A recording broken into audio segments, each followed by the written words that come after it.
Morning दोस्तों, नमस्कार। मैं भूपेश आनंद आपके सामने बेटे लेक्चर नंबर 4 स्टार्ट कर रहा हूँ।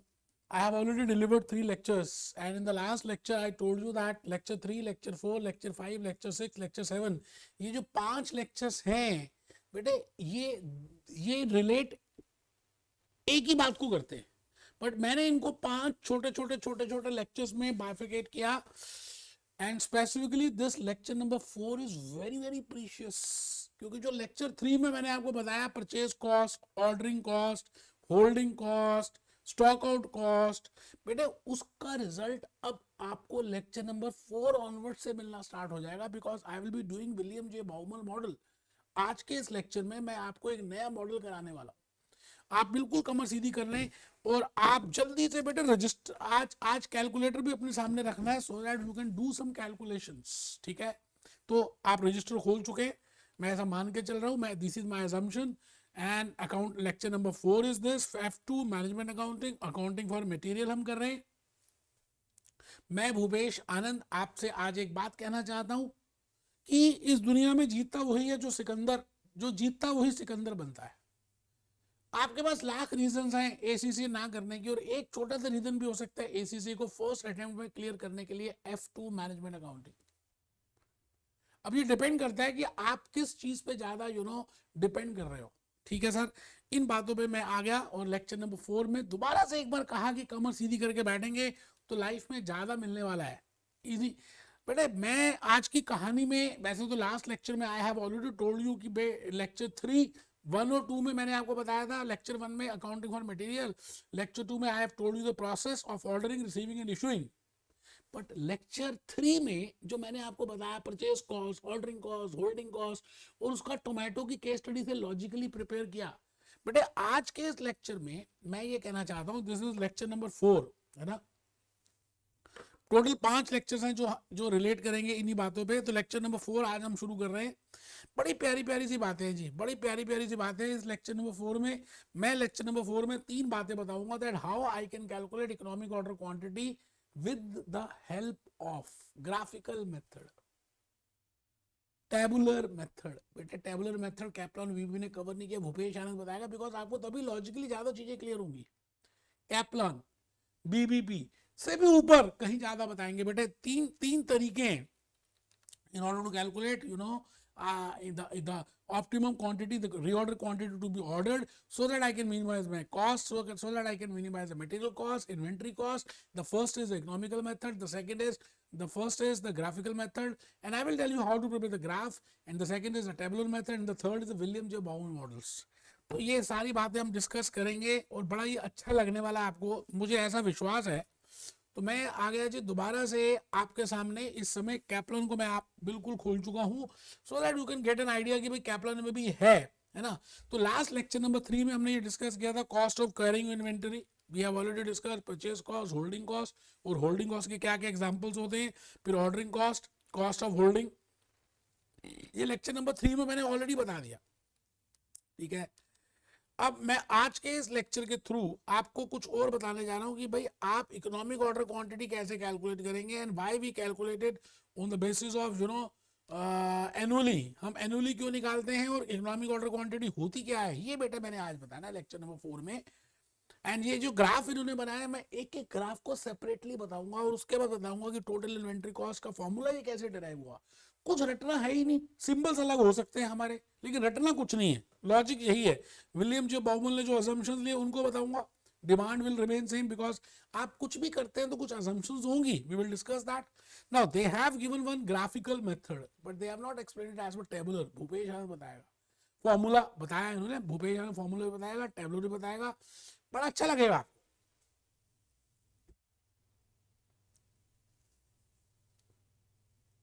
We have seen in the last lecture what is to be purchased, how much it is to be purchased, and when it is to be purchased. अच्छा, what is to be purchased, तो ये तो बड़ा simple सी बात है कि खरीदना क्या है ना। मारुति सुजुकी को मालूम है कि क्या परचेज करना है, which are the components which are be required for manufacturing a car. for Maggi sauce, Maggi noodles, Maggi sauce, they know that what is to be purchased, tomatoes कितने खरीदने हैं, किस क्वालिटी के खरीदने हैं, and other raw material what are to be purchased, you know, for preparing that tomato sauce. तो what is to be purchased का answer मैं नहीं करने वाला, that is very basic. I will be basically focusing towards जो हॉक ने, ग्लेम ने और वायलन ने फोकस किया, that too specifically on how much to be purchased, कितना खरीदें, कब खरीदें. यू नो, आप अपने घर में रेगुलरली दूध खरीदते हैं, मिल्क आता है, मिल्क मैन आपको मिल्क वेंडर मिल्क देता है. Now whether you purchase after every hour और आफ्टर एवरी 2 hours और आफ्टर एवरी वीक और after every day, it depends upon you how much to be purchased, you know. So I will be answering 2 basic questions, that how much quantity to be purchased and when it is to be purchased. How much means whether I should go for 2 liters, whether I should go for 3 liters, whether I should go for 4 liters. Now it depends upon the family members. आपके घर में कितने बच्चे हैं, कितने बूढ़े हैं, कितना दूध वो कंज्यूम करते हैं, that depends on that thing, you know. On the basis of that, on the last past experience, you calculate that how much quantity to be purchased. But in this corporate entity, in this modern world, as a management accountant, as a CMA USA, you know, I will be following some scientific techniques, and on the basis of that, I will be easily calculating that how I can, you know, find out that how much quantity, कितने units खरीदने चाहिए एक order में. मैं उसको निकालने के लिए मैंने आपको लास्ट लेक्चर में बताया था, for answering these 3 questions, there are methods, inventory management methods, or I can say inventory management models, and there are some, you know, some techniques, inventory management techniques में अभी हम देखेंगे. अभी तो आज हम सेकंड लेक्चर, मतलब लेक्चर नंबर 8 ही स्टार्ट कर रहे हैं, second lecture for inventory management. तो firstly today I will be focusing towards EOQ. आइए जी, मैं Bhupesh Anand. In the last lecture I have told you what is the objective of inventory management. My objective of inventory management is to minimise the inventory cost, and I can minimise the inventory cost if I know that when I say inventory cost, it means purchase cost, it means ordering cost, it means carrying cost, it means stock out cost. It means all the 4 types of cost, if total together, I will say that is my inventory cost, and that has to be minimized. Now that point, you know, that where my inventory cost is minimized, it depends from company to company.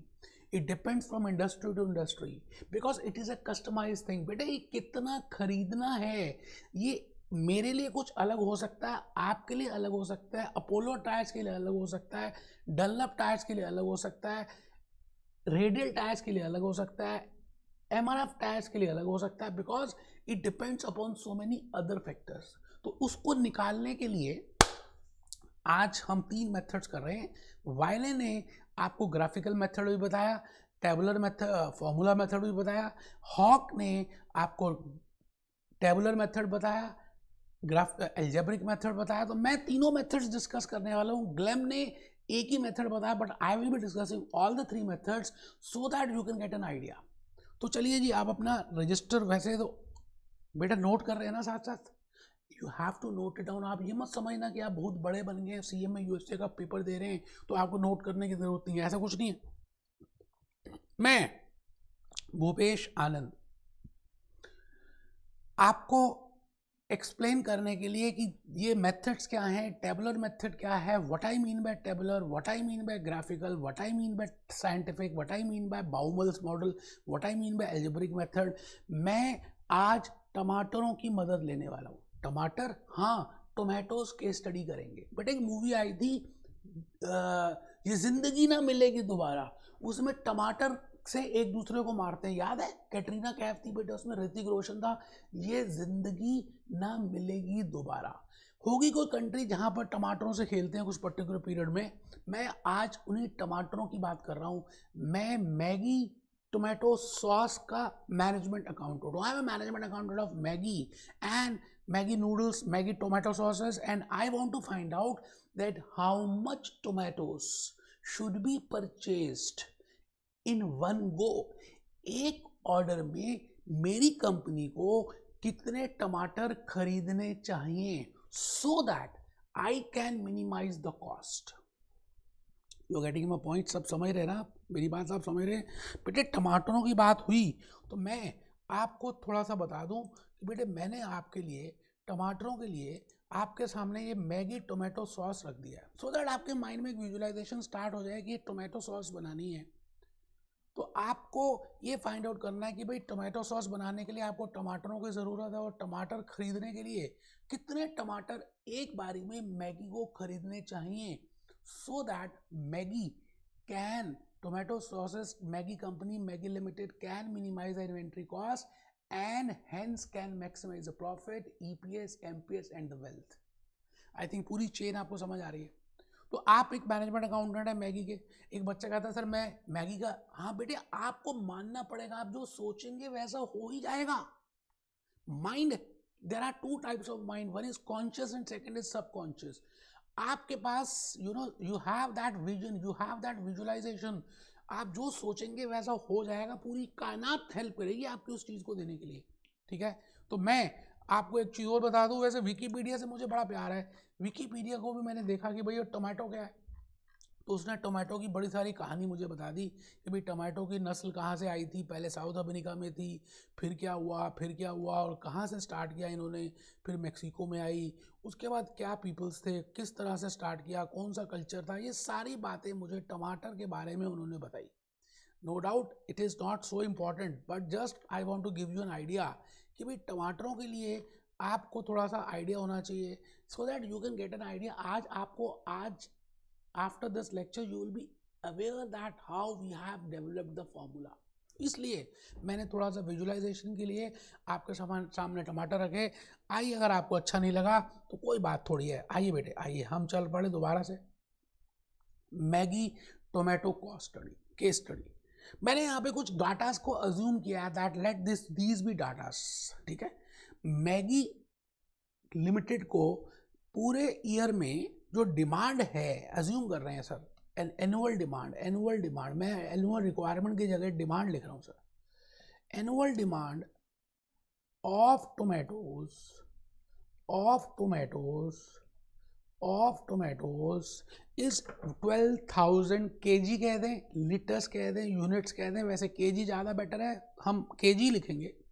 Supposingly annual demand of tomatoes of Maggi is 12,000 kg, kilograms, and you are an accountant, management accountant of Maggi noodles. Supposingly आप एक बार order करते हैं, I think in the last lecture I have told you that what are the examples which can be there for ordering cost. If you order one time, then the cost of placing an order, let it be $10, let it be 10 pounds, let it be 10 euros, let it be 10 rupee. For just simplicity purpose मैंने कुछ figures बड़ी simple सी ले ली, so that आपको मैं logic और concept बता पाऊँ। I think in the last lecture I have told you that what I mean by carrying cost, and with in that carrying cost the most important cost is the interest cost, the opportunity which I am losing. वो जो पैसे मैंने टमाटर खरीदने में लगा दिए, अगर वही पैसे मैं बैंक की एफडी में डिपॉजिट करता, मैनेजमेंट अकाउंटेंट सोच रहा है, और मार्केटेबल सिक्योरिटीज़ में इन्वेस्टमेंट करता, क्योंकि वो पैसे ब्लॉक हो गए हैं, अगर वो पैसे मैं वहाँ पे नहीं लगाता तो ये पैसे मैं कहाँ पे इन्वेस्ट करता, मार्केटेबल सिक्योरिटीज़ में, और उसमें से मुझे कुछ रेट ऑफ रिटर्न मिलता जो आज नहीं मिल रहा। अगर आप CMA USA नहीं करते तो आप जॉब करते, so assume कर रहे हैं you are not doing job for this course, and in that job you would have earned some salary for that, but now you are losing that salary, that is named as notional salary, opportunity salary। तो मैं assume कर रहा हूँ कि 10% का return marketable security से तो मिल ही जाएगा, तो मैंने लिखा 10% इंटरेस्ट कॉस्ट 10%। अगर आपने ध्यान से देखा हो तो मैंने लिखा पर एनम, आपने शायद ऊपर भी नहीं ध्यान दिया, मैंने सबसे ऊपर लिखा है एनुअल डिमांड, दो जगह लिखा है एनुअल डिमांड। बेटे एक बात का भी हम देखेंगे कंसेप्ट कि यहाँ पर भी एनुअल लिखा और यहाँ पर भी एनुअल लिखा, देखेंगे what is the meaning of that. And at the last information which I have given you is that if I go and buy tomato 1 kg will cost me $50 or 50 rupees or 50 pounds or 50 euros। आपको क्या निकालना है, because you are a management accountant of Maggi noodles, you have to calculate how much tomato to be purchased in one order, whether I should purchase 12,000 units in a single go, whether I should go for 6,000 units, क्या मुझे 12,000 एक साथ ही खरीद लेने चाहिए, क्या मुझे 6,000 करके खरीदने चाहिए, क्या मुझे 4,000 करके 3 बार खरीदने चाहिए, क्या मुझे 3,000 करके 3,000 किलो एक बार खरीदे, 3,000 किलो एक बार खरीदे, 3,000 किलो एक बार खरीदे, 3,000 किलो एक बार खरीदे, तो टोटल 12,000 हो गए। बेटे मुझे 12 ही खरीदने हैं, तो 12 को खरीदने के अलग अलग तरीके हो सकते हैं। Now the point is, if I purchase it in a different way, the cost will be different, you know. So I want to find out that at how much quantity I should purchase so that my cost is being minimized. तो इसके लिए मैं आपको एक छोटी सी घर की case study लेके चलता हूँ। सपोजिंगली आप अपने घर में, आपके घर में आपकी दीदी को देखने के लिए लड़के वाले आने वाले हैं, ठीक है, लड़के वाले आने, आप लड़की वाले, और आप इस दीदी के ब्रदर हैं, भैया, और आप छोटे भैया हैं। तो आपके पेरेंट्स ने जिस दिन इन सब ने आना था उससे कुछ दिन पहले आपने मेन्यू बनाया कि भाई लड़के वाले आएंगे तो क्या क्या खिलाना है। तो आपको लगा, आपके पेरेंट्स को लगा कि कुछ टमाटर तो खरीदने ही चाहिए। सपोज करते हैं विंटर्स का टाइम चल रहा है और टमाटर क्यों खरीदने हैं, बिकॉज आपको सूप बनाना है, टोमेटो सूप, सैलड में यूज़ होगा, सेकेंडली थर्डली आप शाही पनीर बनाने वाले हैं तो शाही पनीर में भी यूज़ होगा, और आपको लगता है कि कम से कम 5 kg के टमाटोज तो आपको रिक्वायरमेंट है। मैं अभी मैंगो नूडल्स की बात नहीं कर रहा, मैं आपके घर में चला गया और and I want to give you a basic real life case study so that you can easily analyze and you can easily find out that how we have derived that formula.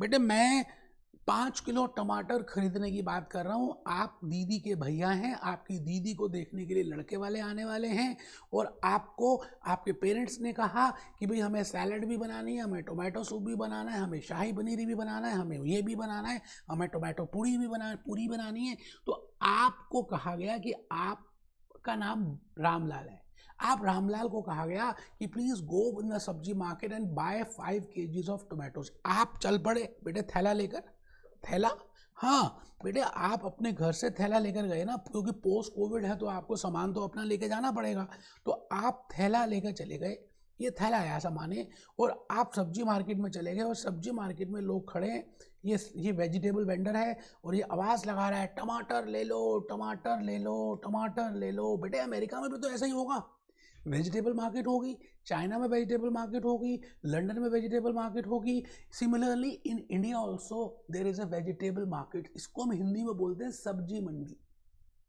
कौन सी मंडी? सब्जी मंडी। अब यहाँ पर ये टमाटर वाला कह रहा है 50 रुपए के 1 किलो, 50 रुपए के 1 किलो, 50 रुपए के 1 किलो। 1 किलो का मतलब it means he is selling the tomatoes at the rate of 50 rupees per KG. अब आप जब घर से निकले ना, तो घर से और सब्जी मंडी का डिस्टेंस कुछ ज़्यादा था, आपको पैदल चलने की आदत तो खत्म हो चुकी थी। बेटा कोरोना के पीरियड में तो आपने जरा सा एक्सरसाइज नहीं किया, बिल्कुल ढीले ढीले रहे और आप चल भी नहीं पा रहे, तो आपने क्या किया, रिक्शा ले लिया, auto rickshaw, battery rickshaw, hand rickshaw, कुछ भी ले लिया, और आप अपने घर से हाँ आपका घर ये रहा, और आप सब्जी मार्केट जा रहे हैं, और आपको $10, 10 रुपीज़, 10 पाउंड्स का ट्रांसपोर्टेशन कॉस्ट पे करना है टू दैट बैटरी रिक्शा वाला, because you want to reach at sabzi market. तो आपने 10 रुपये दिए, आप सब्जी मार्केट पहुंच गए, और वही रेडी वाला खड़ा है, वो बोल रहा है 50 रुपये, 50 रुपये।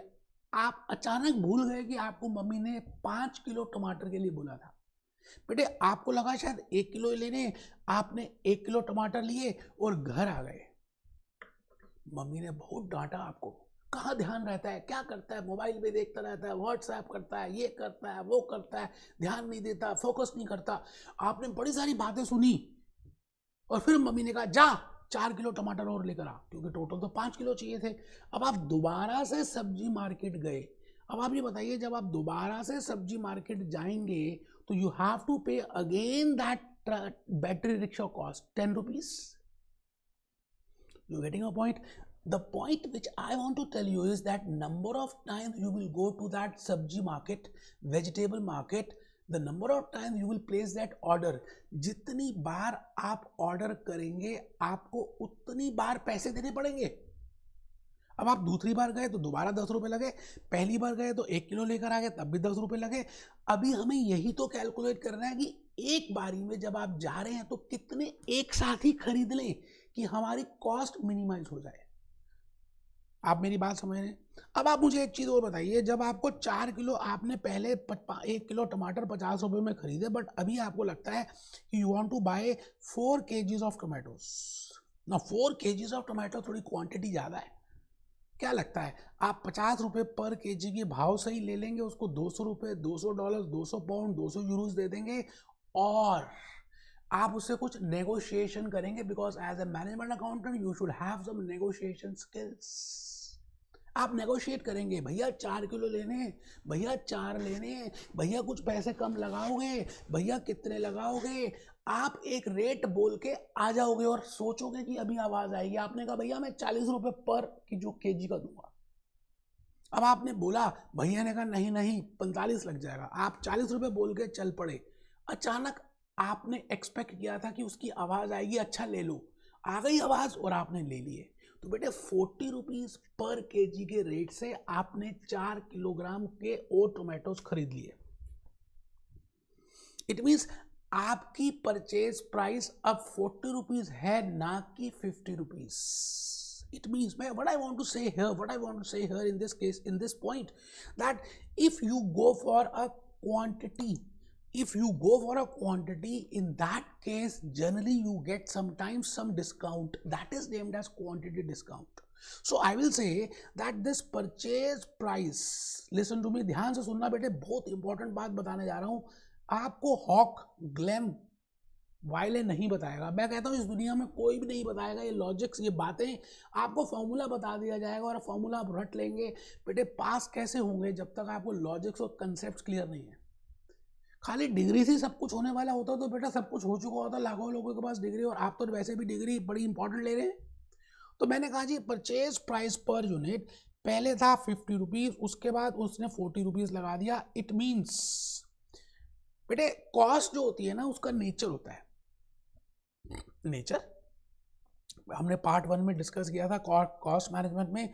Nature means that the point is, the nature means whether it is variable in nature,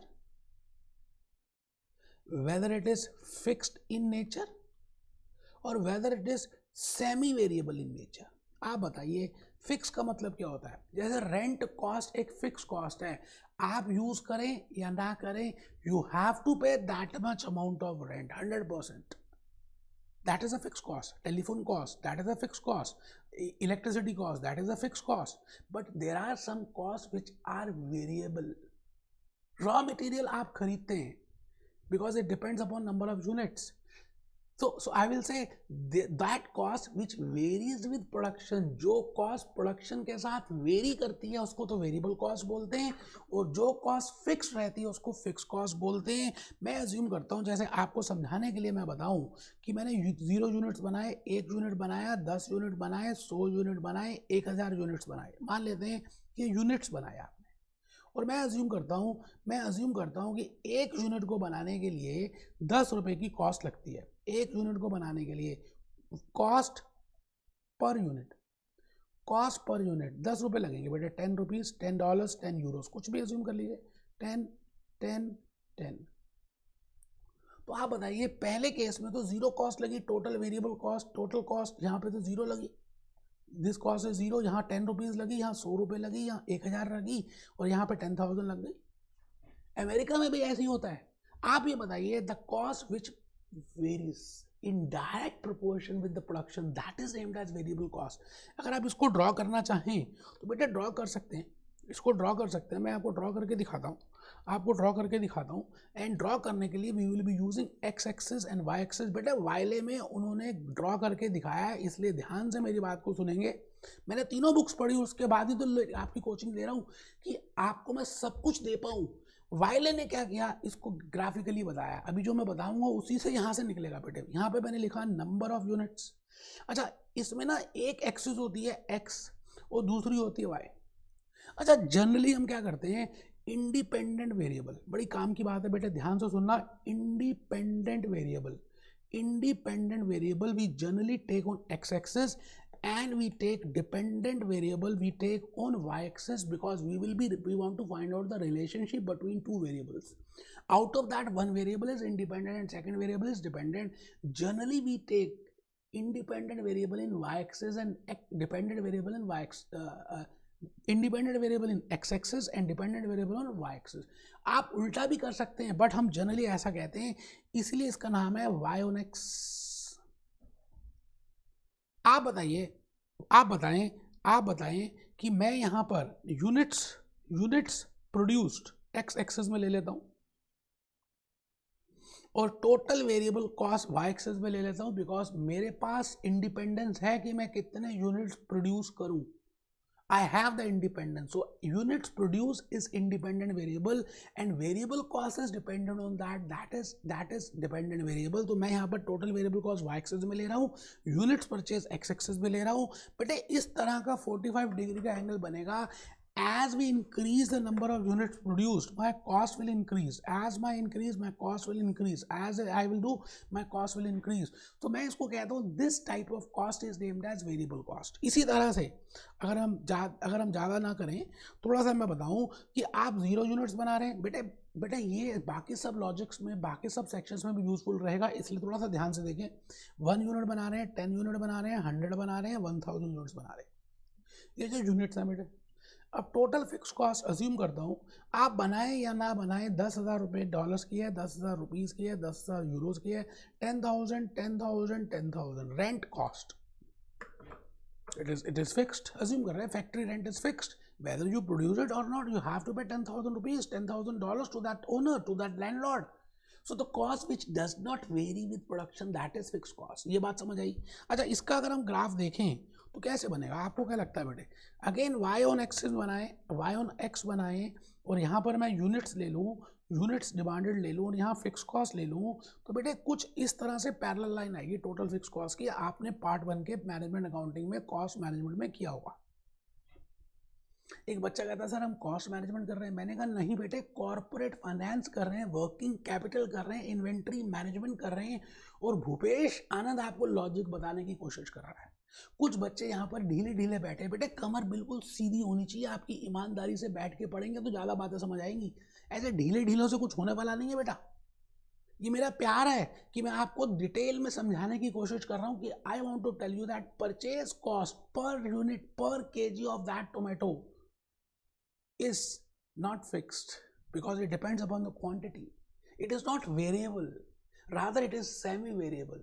So the logic, the point which I want to tell you is that ordering cost 10 रुपये आपने एक बार दिए, फिर दोबारा गए तो फिर 10 रुपये, फिर 3 बार जाएंगे तो फिर 10 रुपये, that is variable in nature. बेटे मैं इन्वेंटरी कॉस्ट के जो कंपोनेंट्स हैं उनका नेचर फाइंड आउट करने की कोशिश कर रहा हूँ. नेचर का मतलब है उसका अपना क्वालिफिकेशन क्या है. जैसे आप मसाला डोसा खाते हैं तो मसाला डोसे में सांभर का अपना नेचर है, नारियल की चटनी का अपना नेचर है, पाव भाजी खाते तो पाव भाजी का अपना नेचर है. इसी तरह से बेटे इन्वेंटरी कॉस्ट में परचेज कॉस्ट का सेमी वेरिएबल नेचर है, ऑर्डरिंग कॉस्ट का भी सेमी वेरिएबल, ऑर्डरिंग कॉस्ट का वेरिएबल नेचर है. इसी तरह से होल्डिंग कॉस्ट. आप मुझे एक चीज़ बताइए, आपने 5 किलो टमाटर खरीदे, क्या लगता है बेटे आपके घर में आपकी मम्मी क्या 5 किलो टमाटर पूरे लगा देगी? नहीं बेटे, कैसी बातें करते हो. सपोज करते हैं आपके घर में रेफ्रिजरेटर है और वो डबल डोर रेफ्रिजरेटर है.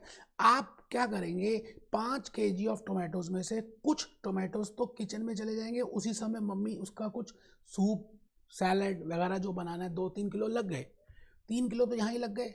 अच्छा, बाकी जो 2 किलो रह गए आपने नीचे वाले डोर के किनारे में यहाँ पर 2 किलो ऑफ टमाटर रख दिए. क्या लगता है बेटे, क्या लगता है, ये स्पेस भी ले रहे हैं उस रेफ्रिजरेटर की, इलेक्ट्रिसिटी कॉस्ट भी लग रही है उस रेफ्रिजरेटर की, तो it means that is named as carrying cost. अब मान लेते हैं रेफ्रिजरेटर में जगह कम थी तो आपने एक साथ ही 2 किलो टमाटर एक के ऊपर एक रख दिए, तो कुछ तो दब भी जाएंगे, कुछ तो खराब भी हो जाएंगे, क्योंकि टमाटो जो हैं बड़े सॉफ्ट होते हैं. तो ऑब्सोलेसेंस कॉस्ट आ गई, स्पॉइलेज कॉस्ट आ गई. अच्छा, वो पैसे जो आपने 200 रुपये या 250 रुपये टमाटर खरीदने में लगाए, अगर आप टमाटर ना खरीदते तो वो पैसे अगर आप बैंक में डिपॉजिट करते, मैं रामलाल की बात कर रहा हूं, तो Ramlal would have earn some interest on that. But now Ramlal, because he has purchased some tomatoes, he is not able to earn that interest on that. That is named as carrying cost. बेटे carrying cost के बड़े सारे elements होते हैं. Spoilage cost भी, spoilage भी है, shrinkage भी है, ऑब्सोलेसेंस भी है, रेंट भी है, इलेक्ट्रिसिटी भी है. बट इन सबका मेजर एलिमेंट क्या, अगर मैं होल्डिंग कॉस्ट, कैरिंग कॉस्ट में देखूं, दैट इज इंटरेस्ट कॉस्ट. तो जनरली हम इंटरेस्ट कॉस्ट को ध्यान रखते हैं. And interest is again variable. आप जितना अमाउंट डिपॉजिट करेंगे उसके ऊपर आपको इंटरेस्ट मिलेगा. आप 1 लाख का एफडी लगाएंगे, $1,00,000 का एफडी करेंगे तो आपको 1 लाख के ऊपर रिटर्न आएगा. 2 लाख की एफडी होगी तो 2 लाख के ऊपर रिटर्न आएगा. Accordingly it varies on the basis. So the point is, what I want to say you is, सुनिए सुनिए सुनिए. देखिए बेटे, मैं भूपेश आनंद आप ही के लिए आज बड़ी इंपॉर्टेंट बात बताने जा रहा हूं. मैंने कहा इन्वेंटरी कॉस्ट के 3 एलिमेंट्स हैं. इन्वेंटरी कॉस्ट के अभी अज्यूम करते हैं 3 एलिमेंट्स हैं, ठीक है जी. वैसे तो 4 हैं, स्टॉक आउट कॉस्ट भी है, purchase cost, ordering cost, carrying cost. मैंने शॉर्ट फॉर्म लिख दी. आपके घर का भी तो नाम शॉर्ट है, जैसे आपको बोलते हैं बंटी बबली है. तो परचेज कॉस्ट का नेचर अगर आप देखें, ऑर्डरिंग कॉस्ट और होल्डिंग कैरिंग कॉस्ट का नेचर वेरिएबल है. अभी हम प्रूव करेंगे कि whether it is variable in nature और नॉट. आप ऐसे मत मानना कोई भी मेरी बात, लिख लो भले. अभी मैं आपको मैगी टोमेटो की केस स्टडी की हेल्प से ये बताऊंगा कि why they are variable in nature. आइए मैं उसी केस स्टडी में चल पड़ूं. मैंने भूपे अभी आपको सामने एक बात करी. मैंने क्या बोला कि let the annual demand of tomatoes of Maggi sauce is 12,000 kg. ऐसा मान लेते हैं, ये फिगर गिवन है. ये भी मान लो कि cost of placing an order, एक बार जब आप ऑर्डर करते हो तो 10 रुपये लग जाते हैं. जैसे मैं अज्यूम कर रहा हूँ, मैंने सिंपल फिगर्स लिए हैं.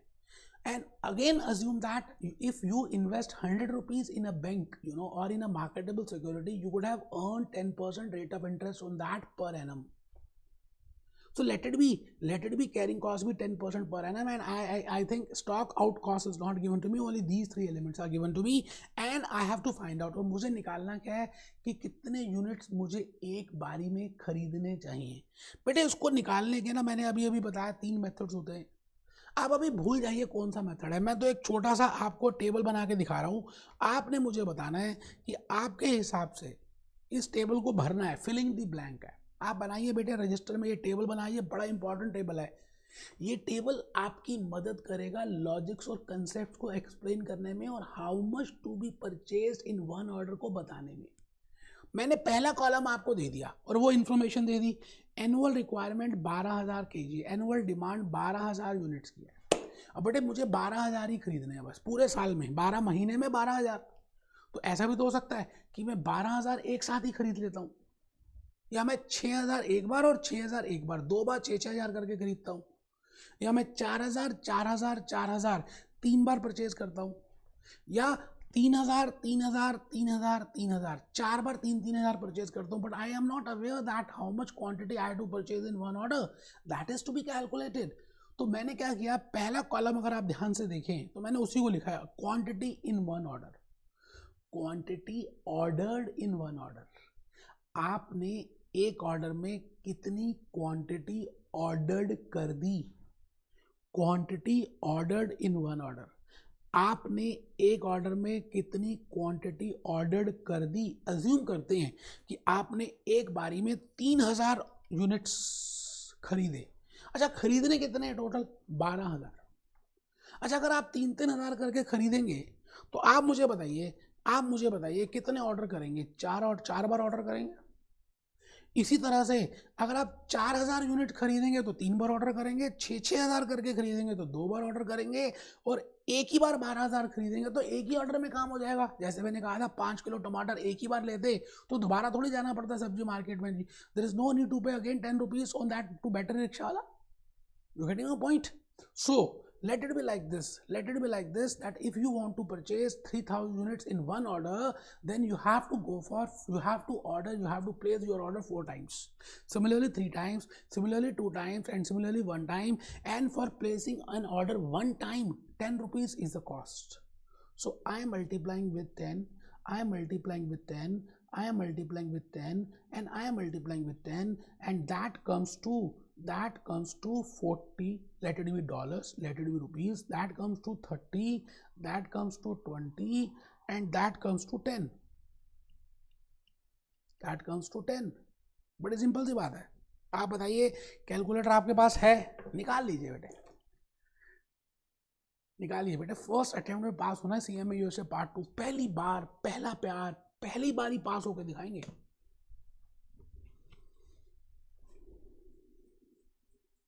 क्या लगता है बेटा, क्या ये 40 रुपये, 30 रुपये, 20 रुपये और 10 रुपये आ गया क्या आपका? इसका क्या नाम है? Total ordering cost. मतलब 12 महीने में जितनी बार भी आपने ऑर्डर किया उन सब का जोड़ कर दें।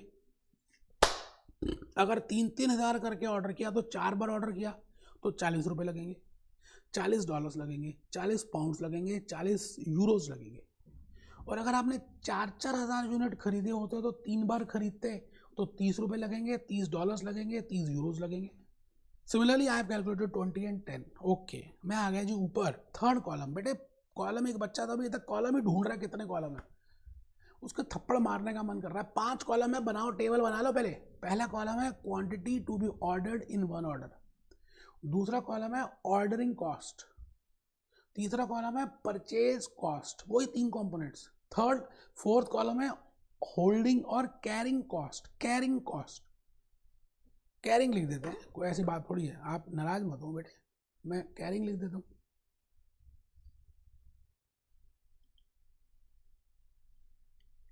और लास्ट कॉलम है टोटल इन्वेंट्री कॉस्ट, जिसमें मैं इसका जोड़ कर दूंगा। ठीक है जी, मैं परचेज कॉस्ट में आ गया। सपोज करते हैं कि डिस्काउंट के बाद भी 50 रुपये का यूनिट पड़ा आपको, ऐसा मानते हैं 50 रुपीज़ पर केजी पड़ा, मैं ऐसा एज्यूम कर रहा हूँ, तो मैंने एक्सप्लेन करने के लिए बताया था। 50 rupees is after discount, 50 rupees is after discount, तो थोड़ी कैलकुलेशन ईजी हो जाएगी, वो भी कारण नहीं है। आप ये बताइए जी मेरे को, आप 3-3 हज़ार करके खरीदें तब भी खरीदें तो 12 हज़ार ही है। ठीक है, अगर 12 ही खरीदने तो 12,000 इंटू 50। अच्छा, आप 4-4 हज़ार करके खरीदेंगे तब भी खरीदने तो 12 हज़ार है ना। हम पूरे 12 महीने की कॉस्ट निकाल रहे हैं, तो लिखिए जी 12,000 इंटू 50। अच्छा, आप 6-6 हज़ार करके खरीदेंगे 2 बार तो खरीदने तो 12 हज़ार ही हैं, तो फिर भी again I have calculated 12,000 into 50 again, and in the last also 12,000 into 50. I think you are getting the point. I want to calculate the annual cost, I want to calculate the annual ordering cost, I will be calculating annual purchase cost, because the information which is given to me is for 12 months, so that's why I am calculating for that. Similarly, अगर आपको 6 महीने के लिए दिया होता तो मैं 6 महीने के लिए निकाल लेता, 3 महीने के लिए दिया 3 महीने के लिए, एक के लिए पीरियड देख लेते, क्योंकि हमें उसी पीरियड के लिए कैलकुलेट करना कोई ज़्यादा मुश्किल है नहीं। ठीक है जी, आप बताइए 12,000 इंटू 50 आएगा कितना आएगा बेटे, बोलो ना। 12 पंजे 60, ठीक है जी, 3 और 1 4, 6 लाख आ गया जी। सभी जगह 6 लाख लिख दीजिए आराम से बेटे, 6 लाख लिखिए, जीरो का ध्यान रखना, 5 जीरो आते हैं। ठीक है सर, ये लो सर 0.6 मिलियन, क्योंकि 1 मिलियन 10 लाख के बराबर होता है, ये 6 लाख है तो 0.6 मिलियन। आप ध्यान से मेरी बात को सुने, मैं थोड़ी सी लाइन और लंबी कर देता हूँ कि आपको थोड़ा सा क्लियर हो जाए कि मैं कहना क्या चाह रहा हूँ। लो जी, यहाँ तक पहुँच गए जी। I am preparing a table for you and I am filling the blanks. First is ordering, first column is which I have given to you, that how much quantity to be ordered in one order, that is given। उसके बाद आपने खुद निकाला है annual ordering cost, annual purchase cost. अब मैं आ गया जी सबसे इंपॉर्टेंट कॉस्ट के ऊपर, सुनना जरा ध्यान से, इसका नाम है कैरिंग कॉस्ट। मैंने अभी एग्जांपल दिया था कि आप अपने घर के लिए, लड़के वाले आ रहे हैं अपनी दीदी के को देखने के लिए, तो आपने वो टमाटर खरीदने गए 5 किलो, 5 किलो टमाटर में से आपने 3 किलो टमाटर तो उसी समय किचन में दे दिए। और 2 किलो टमाटर आपने रेफ्रिजरेटर में रखे, क्या लगता है बेटे नेक्स्ट डे आप पूरे के पूरे 2 kgs ऑफ टमाटोस कंज्यूम कर लेंगे, या जितनी ज़रूरत होगी 4-5 टमाटो कंज्यूम करेंगे, फिर अगले दिन 4-5, फिर अगले दिन 4-5, फिर अगले दिन 4-5? इसका मतलब अगर हम कंजम्पशन का रेट देखें तो बेटे कुछ इस तरह का रेट आता है कंजम्पशन का। ये देखिए,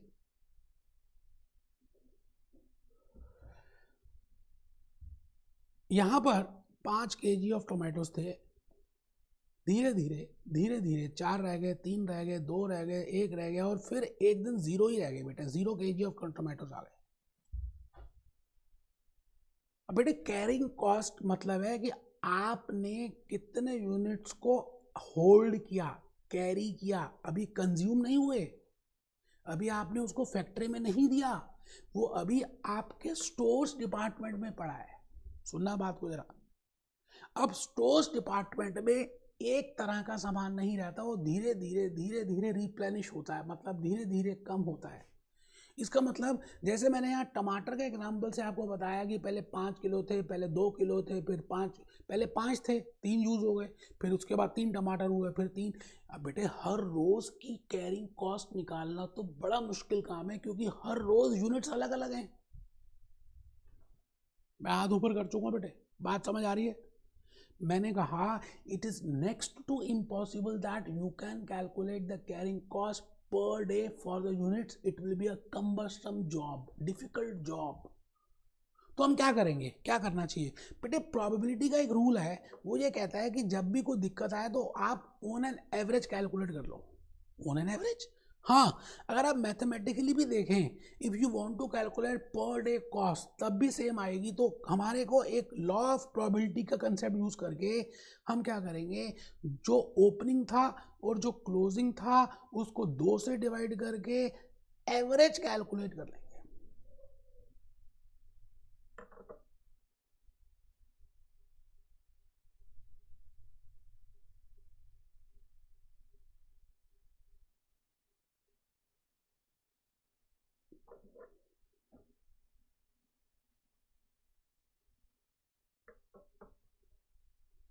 opening plus closing divided by 2, average calculate कर लेंगे। It means I will not calculate on 5 kgs, I will not calculate on 0 kgs, rather I will always calculate my holding cost on 2.5 kgs. Sir क्या हर question में 2.5? नहीं बेटे, जितना भी quantity आप खरीदोगे उसको मानेंगे कि वो ओपनिंग है, और लास्ट में 0 रह जाएगी, तो opening plus closing divided by 2 करेंगे तो एवरेज आ जाएगा। सर आप कहना क्या चाह रहे हैं? बेटे मैं ये कहना चाहता हूं that holding cost will, carrying cost will always be calculated on average quantity purchase. ठीक है सर, समझ आ गया। आप चलिए, जैसे मैं यहां पर आ गया दूसरी टेबल में, बेटे ये टेबल है,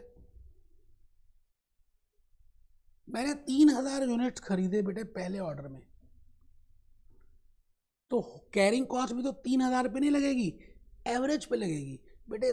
3000 plus 0/2 I will calculate on 1500। Similarly 1500 units I will calculate on 1500 units, I will calculate on 1500 units। ठीक है जी। Similarly in second case 4000 units आपने परचेज किए, तो 4000 plus 0/2 that comes to 2000 units. I will calculate on 2000 units. Similarly, holding carrying cost in third case will be calculated on 3000 units, and similarly at the end it will be calculated on 6000 units। तो पहली बात तो ये समझ लेनी है कि carrying cost is not calculated on quantity purchase because some units are being consumed at a rate of consumption, and it is very difficult to calculate for each day because there can be different types of components. So we generally calculate carrying cost on an average, and when I say on an average it means opening plus closing divided by 2। बेटे बहुत छोटे से थे तब से आप simple average देखते आ रहे हो। अच्छा जीरो क्यों लिया? क्योंकि एंड में तो जीरो ही रह जाएंगे, बिगिनिंग में फुल थे, धीरे धीरे खत्म हुए, फिर आपने खरीदे, फिर खत्म हुए, फिर खरीदे, फिर खत्म हुए, फिर खरीदे, फिर खत्म हुए, फिर खरीदे। So like this, you know, I want to find out the average. So opening plus closing divided by 2. Now 1500 units खरीदे तो बेटे एक यूनिट को खरीदने में 50 रुपये लग रहे हैं और वो आपका पैसा ब्लॉक हो रहा है। तो बताइए जी 10% इसका निकालेंगे तो कितना आएगा? 1500 into 50 into 10% is equal to 7500। आराम से देख लीजिए बेटे, स्पेस थोड़ा सा कम रह गया, मैंने थोड़ा सा, कोई बात नहीं, 7500 आ गया। क्या carrying cost? If I order 3000 units in one order then I will be calculating my carrying cost for 1500 units on an average, and in second case again I have to calculate on 2000 units, so into purchase price into 10%. अब एक बच्चा कहता है sir आप ये purchase price से multiply क्यों कर रहे हैं? बेटे मैंने वो जो यूनिट्स खरीदे हैं उसको खरीदने में जो मेरे पैसे ब्लॉक हुए हैं उसके ऊपर ही तो 10% का ब्याज मेरे को चाहिए था, जो अपॉर्चुनिटी लूज हो गया। तो बेटे 50 rupees is purchase price per unit, so that's why I am multiplying average quantity purchased with 50 into 10। आइए जी कैलकुलेट करके देखते हैं। 2000 यूनिट्स इंटू 50 इंटू 10%, ये आ गया सर 10,000। आराम से देखिए, मैं आपके सामने कैलकुलेटर से कैलकुलेट कर रहा हूँ और आपको बता रहा हूँ, आप आराम से बैठिए, आपने तो पेपर दे दिए हैं, मैंने देने। अब आ जाइए जी 3000 इंटू 50 इंटू 10%, तो 3000 इंटू 50 इंटू 10%, ये आ गया जी 15,000। सिमिलरली लास्ट में जगह नहीं है, मैं सीधे ही मल्टीप्लाई करके बता रहा हूँ। 6000 into 50 into 10%, that comes to 30,000। मैं रुक गया हूँ, आप पहले यहाँ तक कैलकुलेशन कर लें। अभी ये कॉलम हो रहा है, मेरे पास जगह नहीं है टोटल इन्वेंट्री कॉस्ट की, मैं अभी नेक्स्ट पेज में आ जाऊँगा, बट आप यहाँ तक तो आ जाएं पहले। ऑर्डरिंग कॉस्ट देखे कैसे निकाली, परचेज कॉस्ट देखिए कैसे निकाली, होल्डिंग कॉस्ट चेक करिए कैसे निकाली, कैरिंग कॉस्ट मतलब कैरिंग, होल्डिंग, अपॉर्चुनिटी इंटरेस्ट एक ही बात है। अब अगर आप फर्स्ट स्लॉट को देखें जो मैं हाईलाइट कर रहा हूँ, ये वाला स्लॉट, ये वाला स्लॉट, ये वाला, इसकी सारी कॉस्ट को टोटल कर दें। क्या मतलब? इसकी ऑर्डरिंग कॉस्ट को टोटल कर दें, इसकी परचेज कॉस्ट को टोटल कर दें और इसकी होल्डिंग कॉस्ट को टोटल कर दें, कैरिंग कॉस्ट को टोटल कर दें। आप बताइए ये जो येलो कलर से मैंने हाईलाइट कर दिया है, इसमें एक तो 40 रुपीज़ की कॉस्ट आ रही है, 40 ordering cost, plus 6 lakhs purchase cost, plus 7500 इस कैरिंग कॉस्ट। तो बेटे टोटल आ रहा है 6,07,540। ठीक है जी, तो मैं अगर जगह हो तो मैं इसको यहाँ लिख देता हूँ, टोटल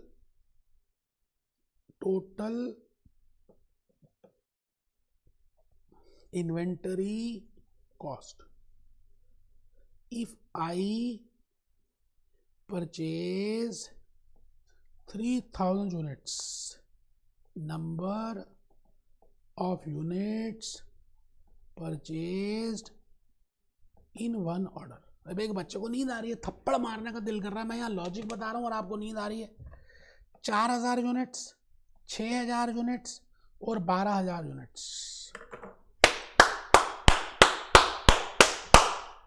बेटे नींद आना गलत बात है, मैं आपको लॉजिक बता रहा हूँ तीनों मेथड से। 2 मिनट की बात और रह गई, आपको अचानक ही लगेगा कि यार कहाँ पहुँच गए, किस दुनिया में पहुँच गए। आज तक ऐसे लॉजिक्स, ऐसे कंसेप्ट किसी ने नहीं बताए। आपने आज से पहले भी बहुत बार ईओ क्यों निकाला बेटा, लेकिन भूपेश आनंद के तरीके से नहीं निकाला। आइए देखें, यहाँ पे लिख रहे हैं 6,07,540। मैं आ गया जी दूसरे वाले में, दोबारा से हाईलाइट कर रहा हूँ। अब मैं दूसरे कलर से हाईलाइट करूँगा कि आपको समझ आ जाए। ये हाईलाइट करना, ये 30, ये 6 लाख और ये 10,000, ये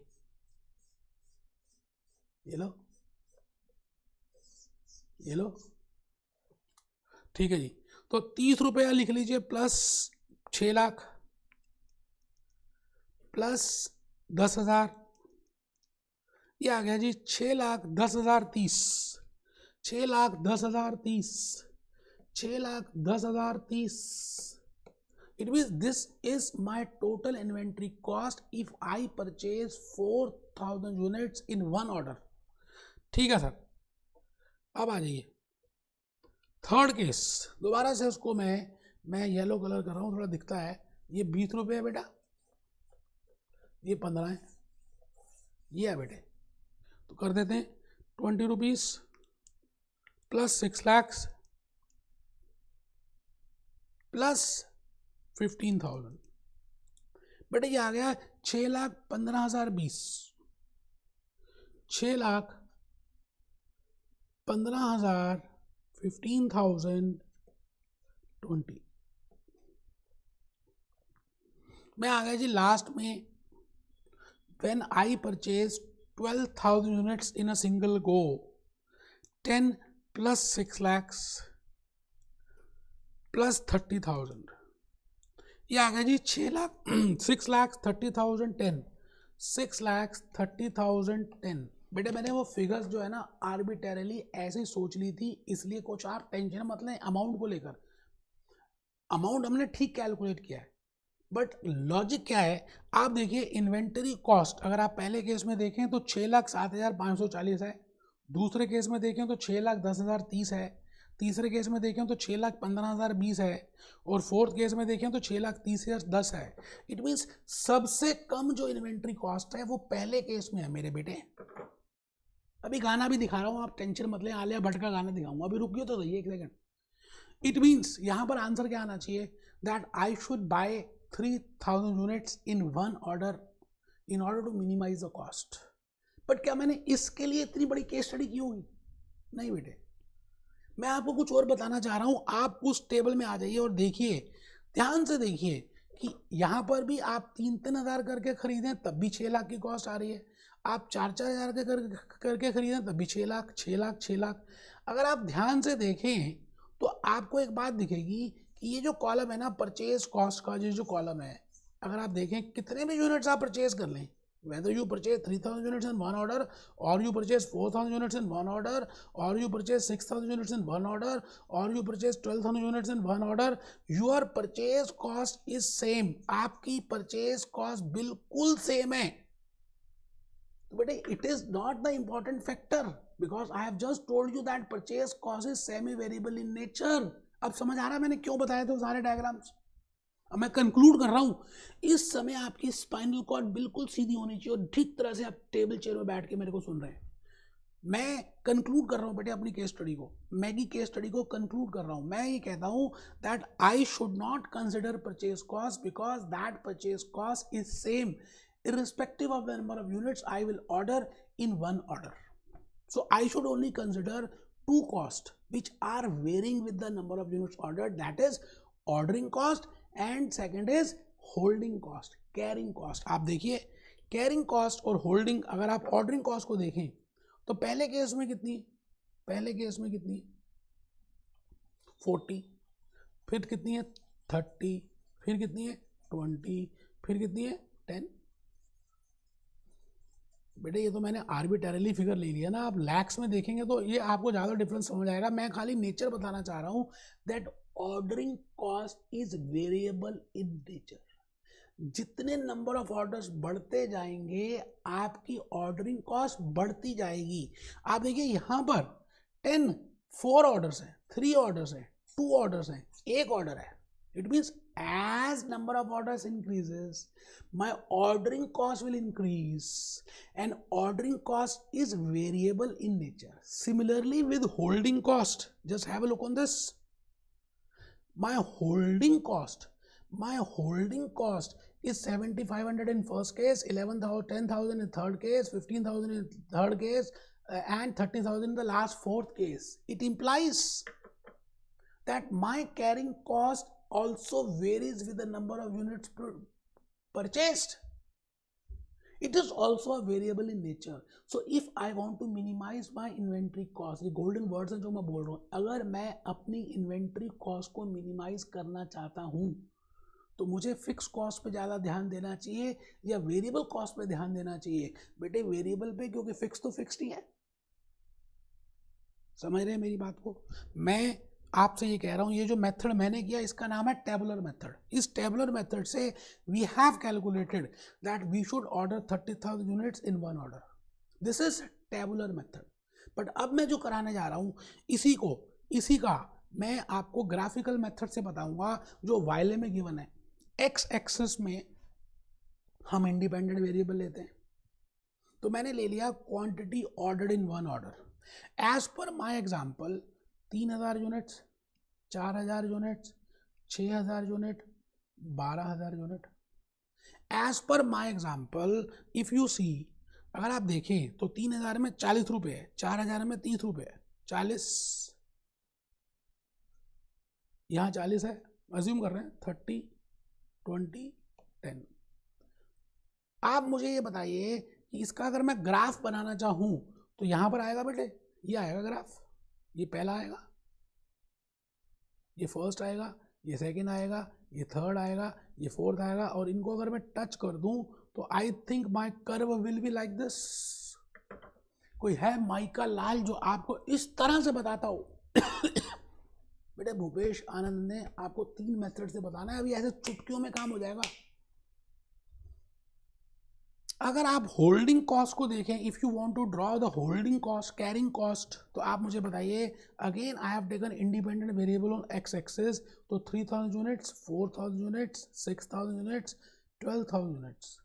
आइए उसी में टेबल में केस स्टडी में देखते हैं। केस स्टडी में यहाँ देखिए होल्डिंग कॉस्ट कितनी है, पहले केस में 7,500। इफ़ यू बाय 3,000 यूनिट्स तो आपकी 7,500 है, फिर 10,000 है, ठीक है सर। तो मैं यहाँ पर आ गया जी 7,500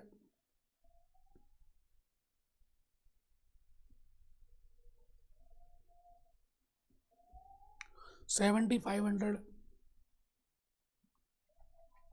then you have to call 6,000, then total cost कितनी है सर बेटा, देख लेते हैं। ये है 7,500, 10,000, 15,000, 30,000, ठीक है जी। तो अगर आप एक साथ 12,000 खरीदते हैं तो आपको हाईएस्ट कॉस्ट पे करनी है, फिर लोएस्ट करनी है, फिर लोएस्ट करनी है। तो आप देखिए कैरिंग कॉस्ट का जो कर्व है वो डाउनफॉल में आएगा कुछ इस तरह से। दोनों का नेचर देखिए, this is ordering cost, this is ordering cost, this is ordering cost, this is ordering cost, and this is carrying cost, this is carrying cost. Both are inversely related, indirectly related है। एक कम हो रही है, दूसरी बढ़ रही है, but I want to find out a point where both are minimum. तो मैं क्या करता हूँ, एक और कर्व बनाता हूँ और उसमें मैं दोनों कॉस्ट ले लेता हूँ बेटे, यहीं पर ऑर्डरिंग भी और यहाँ पर कैरिंग कॉस्ट भी। तो आप बताइए दोनों का कर्व इस तरह से बनेगा। Now the point at which they are intersecting, they are at a minimum point. If I draw perpendicular, then this will be the number of units which I should order in order to minimize my total variable cost. समझ आ रही है? मैं अब total inventory cost से भी आगे पहुंच गया, टोटल वेरिएबल कॉस्ट। तो बेटे आपने इस पॉइंट पे जहां पर आपकी ऑर्डरिंग कॉस्ट और कैरिंग कॉस्ट बिल्कुल सेम है, उस पॉइंट पे परपेंडिकुलर ड्रॉ किया और उस पॉइंट को कहा that this much units you should order.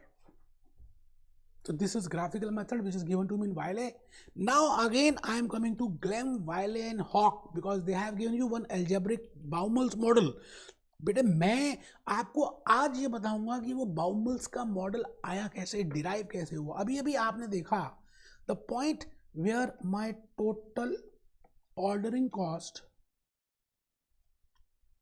is equal to total carrying cost, that point where my both the costs are same, you know, this is a point where my both the costs are same. At that point I will say this is my quantity to be ordered. इसको मैंने अब symbolically लिखा। बेटे number of orders कैसे निकाल सकते हैं, यहाँ देखिए आपने नंबर ऑफ ऑर्डर कैसे निकाले थे, इसमें नंबर ऑफ ऑर्डर्स 4 कैसे निकाले थे, आपने क्या किया था 12,000 यूनिट्स डिवाइडेड बाय 3,000 तो 4 ऑर्डर्स आ गए थे। सेकंड केस में 12,000 यूनिट्स अपॉन 4,000 यूनिट्स 3 ऑर्डर्स आ गए थे। थर्ड केस में 12,000 यूनिट्स अपॉन 6,000 तो 2 ऑर्डर्स आ गए थे। फोर्थ केस में 12,000 अपॉन 12,000 तो 1 ऑर्डर आ गया था। It means you can calculate number of orders with help of a formula. आप देखिए फॉर्मूला बन रहे हैं, कैसे निकाल सकते हैं with help of formula A upon Q. Know what is A? A is annual demand और it is demand, Q is quantity ordered in one order. If I divide A by Q, I can calculate how many units to be ordered. ठीक है जी, into 10 rupees किया था। सो 10 rupees is क्या है 10 rupees cost per order. तो मैंने कहा let it be C A, C means cost, A means order. If this is equal to carrying cost, आइए जी कैरिंग कॉस्ट कैसे निकाला था देख लेते हैं। बेटे आपने कैरिंग कॉस्ट निकाला था, पहले एवरेज किया था, फिर परचेज प्राइस से मल्टीप्लाई किया था, फिर इंटरेस्ट रेट से मल्टीप्लाई किया था, ऐसे निकला था कैरिंग कॉस्ट। और आप ये भी कह सकते हैं that carrying cost per unit, if I want to simplify you, 50 रुपये into 10% is equal to 5। Instead of this आप 5 रुपये पर यूनिट भी कह सकते हैं that this is my holding cost. So मैं यहां पे लिख रहा हूं hold carrying cost,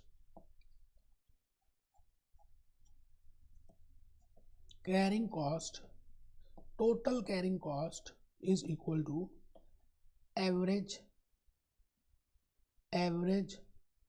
quantity purchased into carrying cost, एक बच्चों को नींद आ रही है, per unit. Now if I am calculating for per annum then this will be per annum, वो एक ही बात है। तो मैंने यहाँ पर आप देखिए मैंने ऑलरेडी 50 इंटू 10% किया, तो ये 5 रुपये या $5 ऑलरेडी आ गया था। फिर मैंने पहले केस में 1500 यूनिट, फिर 2000 यूनिट, फिर 3000 यूनिट और देन 6000 यूनिट्स। इसके बेसिस पे मैंने 5 से मल्टीप्लाई किया। तो फर्स्ट केस में आ गया था 7500, सेकेंड केस में आ गया था 10,000, थर्ड केस में आ गया था 15,000, फोर्थ केस में आ गया था 30,000। यही तो निकाला था आपने। तो ये कैसे निकाला, एवरेज कैसे निकाला होगा, quantity purchase plus 0/2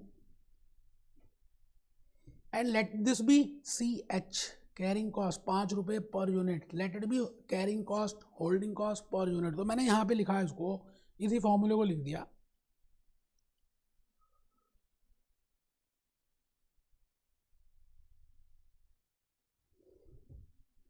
Q plus 0/2 into CH because I want to find out a point where both are same। तो मैंने लिखा A by Q into CA is equal to Q plus 0/2 into CH। और इसको ऐसे भी लिख सकते हैं A upon Q into CA is equal to Q upon 2 into CH। 0 तो लिखे या ना लिखे की बात है। Now I want to find out that how much is the Q because I want to find out how much quantity is to be ordered। तो मैं क्या करता हूँ Q को एक तरफ ले आता हूँ, अच्छा Q को एक तरफ ले आऊँगा, बाकी सब चीज़ें इस तरफ ले आता हूँ, तो क्या होगा 1/Q, ठीक है जी 1/Q into 1/Q is equal to 2ACA CH and if I do 1/Q square then this is equal to 2ACA upon CH or Q is equal to under the root 2ACA/CH। अब ये formula आपको hoc में, glam में और वायले में given है। मैंने उसको प्रूव किया और ये बताया कि how we have calculated economic order quantity. तो मैं यहाँ पर दोबारा से लिख रहा हूँ, Q is equal to economic order quantity. It can be calculated with the help of a formula given by William J. Baumol, that is 2ACA/CH, which we have just proved. And when I say A, it means it is annual demand. When I say CA, it means it is cost per order. And when I say CH, it means holding cost per unit.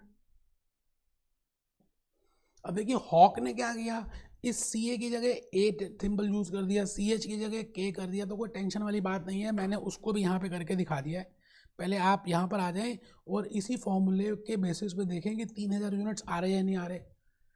तो 2 into 12,000 units into 10 upon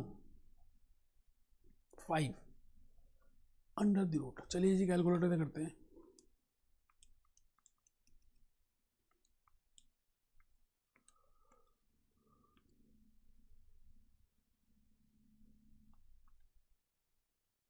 $12,000 units into 2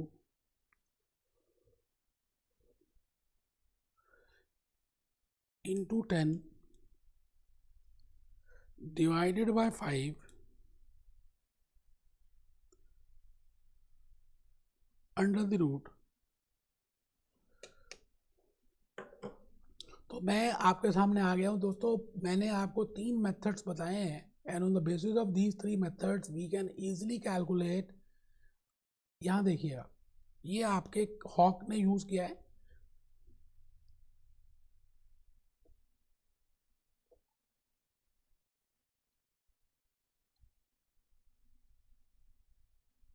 EOQ is equal to 2AD/K. The formula which I have just derived for you, K is carrying cost for 1 unit for the same time period used for demand D। ये next lecture में देखेंगे क्या कहना चाह रहा हूँ। तो बेटे आज के लेक्चर में मैंने बेसिकली आपको ये बताने की कोशिश की that I want to calculate that how much quantity is to be purchased। एक बच्चा कहता है सर क्या तीनों मेथड्स करने हैं? मैंने कहा बेटा बिल्कुल भी नहीं करने, ये तो लॉजिकली समझाने की बात है। आप टेबलर मेथड भी भूल जाएं, आप ग्राफिकल मेथड भी भूल जाएं, आप फॉर्मूला एल्जेब्रिक मेथड भी भूल जाएं, आप बस विलियम जे बाउमल का फॉर्मूला ध्यान रखें। And how this has been derive वो मैंने आपको बता दिया है। आप समझ सकते हैं कि कैसे आया होगा, है ना। आपको वो मैंने बता दिया कि कैसे कैलकुलेट करेंगे। So the point is, अब वो डाटा चांस की बात है, मैंने फिगर्स कुछ ऐसे ली कि वो थोड़ा सा कहीं मेल नहीं खा रहा, लेकिन the point is I want to clear your basic concept. So यहाँ पर हम यूज कर रहे हैं 2AD/K। K is the carrying cost per unit for the same number of units, and A is annual demand, small a is cost per order, capital D is annual demand, small k is carrying cost per unit for the same time period. बेटे बाकी हम next lecture में करेंगे। मैंने आज lecture में EOQ को समझाने की कोशिश की है। अब इसका प्रैक्टिकल पार्ट, इसकी